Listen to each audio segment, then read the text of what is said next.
What's up, everyone? Hope you're having a great day. I just wanted to take a quick minute to share some information. It's dawned on me, um, coming from a small town, that there's not a lot of options for a lot of people to do. Looking to get back to work. I know a lot of people are out of work right now because of this coronavirus. Hate even saying the word. Who wants to say that word anymore, right? It's horrible. Sounds horrible. Um, but there's a lot of things people can do to make money, and one of those things you consider is getting into sales, automotive sales. I didn't know, leaving school at ninth grade, what I was going to do to make a lot of money. There's not a lot of things you can do without a college degree or some kind of college schooling or backing. And let's just face it, I wasn't a college or school type. I was the only thing I was good in class was making jokes or getting in trouble.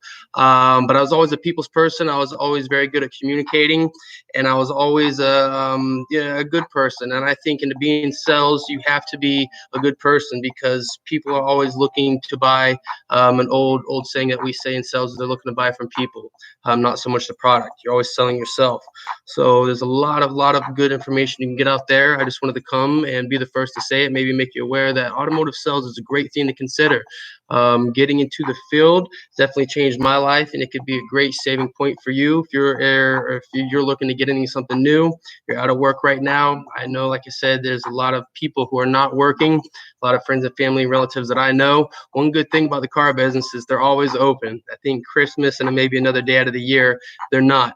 But the automotive business is a great career move, and I think that I'd highly recommend it to any kind of friends or family, anyone looking to get into a new challenging career. This definitely tests your ability to communicate with people and kind of steer people into a direction, because a lot of times they're coming in just for information, and next thing you know, they're walking out with a vehicle.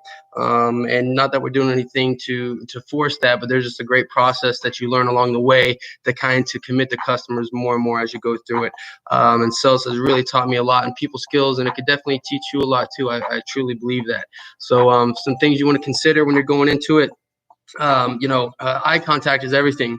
Managing your eye contact when you're communicating with people is super huge. It's going to come off as true intent. You're going to come off your integrity, your genuine, your energy, your mannerism, your character, your energy. All of that is going to be a lot of your body language, but more than anything is going to be your eye contact. So you definitely want to focus on your eye contact when you're communicating with people, especially in the sales field. Customers are always picking up on the eye contact, and you want to make sure that you manage your eye contact. If it's staring through, a lot of people can relate to that point to where you're communicating with someone, you feel that urge to look away or to break the eyesight. You want to just make sure that you start managing those points, those breaking points of communication, and how you pivot your eyes, or the level into which you're looking at people, the time in which you break and look away. All of it's very important. You want to try to be very deliberate, because naturally so, communicating, you want to work on your communicating skills, and your eye contact is everything. And then as that coincides or correlates with your body language, they got a saying in sales: if you're not moving your hands, you're not selling. Which is very true, because I think that it's always gesturing emotion, and an object in motion, right, stays in motion. So you always want to have that notion, or that motion of movement, or that motion of flow, that incites that sells, or that positive feeling that you're trying to get across to the customer. So your body language, your eye contact, and then naturally so you're going to gauge your energy. Best way I always like to say to people is, if you're in a car with someone and you feel that awkward feeling of silence, you can feel that kinetic energy, and you want to make sure as a salesperson, or if you're getting to the sales field or whatever you're trying to sell, or communicating with people in general, that you maintain the energy. You want to be very deliberate about the energy you carry, whether it's from the customer to yourself. You want to kind of gauge that customer. A prime example of that is, you tend to, let's say, for example, your cops. Your cops tend to have a presence, essence, definitely an energy about them. that's normal from that's different from your average person. It's a little bit more intense. It's a little bit more secure and guarded in regard to the information you're willing to give out and let up. So you would definitely want to heed your communication skills and how the energy you come in with dealing with that said person.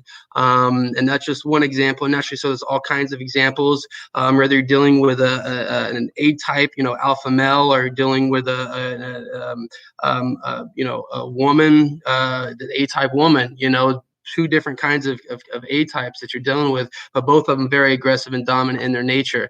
And then naturally, so you're going to want to engage with customers just a little different in your energy, in your essence, in your presence than you would, let's say, someone who's a server that's maybe a little bit more upbeat and used to being serving to people. Maybe you're going to serve her a little bit different, and you're going to come to her and present things a little bit different to her, and you're going to open up a little bit differently in your energy.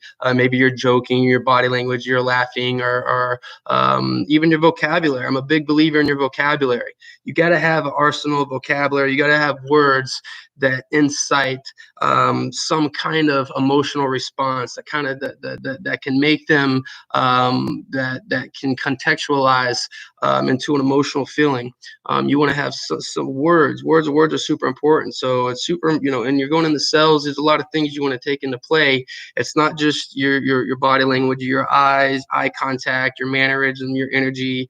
I know the first impression, but it's definitely your vocabulary, your wording is everything. I'm a big believer in your wording. I think the more well-read you are, the better off everyone will be. But you definitely want to have an arsenal of wordings. I myself, I like to, a couple times a week, figure out a few words I'd like to learn, study the words, figure out the origins of them, things like that. But when you're communicating with your customers, you definitely want to have a vocabulary that's different than your normal person. You want to have words that just speak a little bit different or resonate a little bit different to the customer's thought process. So just something to consider. Hope everyone's having a great day. I just wanted to give you some information. Maybe you can consider coming into sales. It'd be a great opportunity.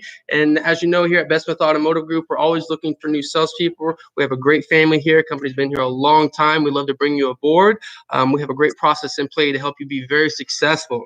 And that's another thing I'll be doing a video on. If you'd like to follow up with me, we're doing a little bit of touching on the process. A good process is always conducive to a successful career.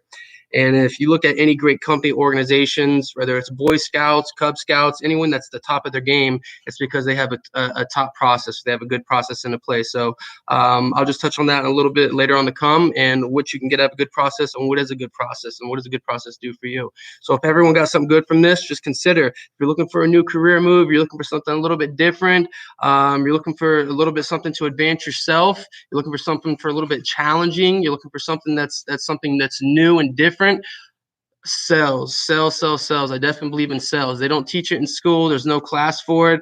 They're not, there's no college degree, or there's no place you can go to be educated in sales. So I want to be, just bring it to your attention that consider sales to be a great way to go. We're always selling something. Everything you look at, whether you're driving it, riding with it, wearing it, looking at it, someone sold it somewhere at some point in time. So you could get into that kind of field, or that platform, and supply and demand.